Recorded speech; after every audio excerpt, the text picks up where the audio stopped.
প্রচুর মানুষ আছেন, ধরুন কেউ কোনো সাংঘাতিক লসে পড়েছেন, কারোর কেউ মারা গেছে বা কেউ ব্রেকআপ দিয়ে যাচ্ছে বা কারোর সাংঘাতিক মনের অবস্থা খারাপ। কিছু কিছু মানুষ ভাবেন যে তাকে এমন কিছু কথা বলবো যাতে সে খুব সঙ্গে সঙ্গে মোটিভেটেড হয়ে যাবে এবং সে একদম ঠিক হয়ে যাবে, কিন্তু হয় না। কিছু কিছু কথা তার জন্য খুব তখন কষ্টকর হয়ে যায়। তো যেটাকে বলা হয়ে থাকে টক্সিক পজিটিভিটি। তো কথার ধরনটাকে বদলাতে হবে। উল্টো দিকে আপনি বন্ধুকে মোটিভেট করার চেষ্টা করছেন, যথেষ্ট সাধুদ্য, কিন্তু কথার ধরনটা বদলান। যেমন দেখুন, কারোর একটা কিছু লস হয়েছে বা কারোর ব্রেকআপ হয়েছে, আপনি বলেন আরে রিপ্লেস হয়ে যায়, রিপ্লেস হয়ে যায়। এইটা না, তাকে বলুন আমি বুঝতে পেরেছি সে তোমার কাছে কতটা মূল্যবান ছিল। এইভাবে তাকে অ্যাসিওর করা।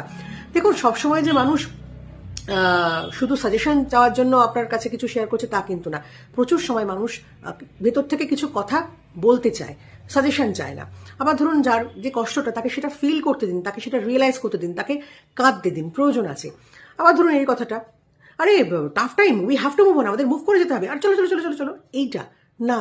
তাকে এটা বলুন যে তুমি যতটুকু সময় লাগে নাও, কোনো প্রবলেম নেই, তুমি হিল করো, চেষ্টা করো, তুমি কাঁদবে কাঁদো, হালকা করো নিজেকে, হয়ে গেল, নেক্সট। আরে আরও খারাপ অবস্থায় মানুষ থাকে, এইটা তো তেমন কিছুই না, এইগুলো বলা বন্ধ করতে হবে। আবার ধরুন এই কথাটা বল, আরে সবকিছুর একটা কারণ আছে, সবকিছু কারণে ঘটে না। তাকে এটা জিজ্ঞাসা করুন, তুমি কি আমার সঙ্গে কিছু শেয়ার করতে চাও, মনের কথা শেয়ার করতে চাও, তাতে কি তুমি একটু হালকা বোধ করবে? এইভাবে তাকে অ্যাসিওর করতে হবে।